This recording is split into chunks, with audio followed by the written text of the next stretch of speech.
Hello guys, welcome back to my channel. তোমরা সবাই কেমন আছো বলো। আর আজকে আমি দেখাবো পনিরের তরকারি, তো যেটা আমার মাই করছে। যেহেতু আমি আজকে বাইরে যাইনি, তাই আমি ভাবলাম আজকে একটা রেসিপি তোমাদের সাথে শেয়ার করে নিই। তো অলরেডি মা পনির ভাজাটা করে নিয়েছে, আর তারপরে কি একটা কমলা কালারের একটা সস মতো না কি একটা, আমি জানি না নাম, সেটা দিয়ে দিল। আবার দিয়ে দিল একটা খয়েরি খয়েরি একটা পাউডার মতো, তোমরা বুঝে যাবে, তোমরা দেখে নাও। আর এই দেখো আমার বাগান। আমরা আবার চলে এসেছি কড়াইয়ের ভেতর, সরি মানে উনুনের সামনে রেসিপি দেখানোর জন্য। এই হলো আগুন আর এই হলো আমি।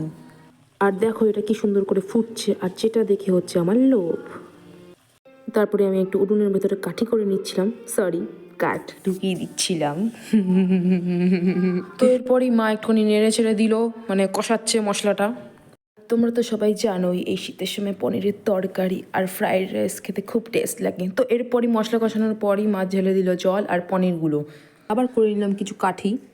দেখো তোমরা আমার বাগানটা কত সুন্দর। আর এই দেখো আমার ফুল, যেটা বসিয়েছে আমার মা। এটা হলো আমাদের বাড়ির ভোল্টু, যার দাঁড়ায় না বল্টু, তাই আসে না কোনো কোল্টু। ভোল্টু খেয়ে নিচ্ছে জল, তাই আমিও করে নিই একটা কল। তো আমরা আবার চলে এসেছি রেসিপি দেখাতে। তো দেখো পনিরগুলো কেমন টুকপুক টুকপুক করে ফুটছে। তারপরেই মা গ্যাসটা বন্ধ করে দেয় আর ছড়িয়ে দেয় গরম মশলা। পনির হয়ে গেছে রেডি, আর সেটা নামিয়ে নেওয়া হচ্ছে একটি বাটিতে। দেখো কি সুন্দর সুবাস উঠছে, আহা হা হা। ভিডিওটা এই অবধি গাইজ। ব্লগটা তোমাদের কেমন লাগলো তোমরা কমেন্টে জানাও, আর দেখা হচ্ছে পরের ভিডিওতে। টাটা।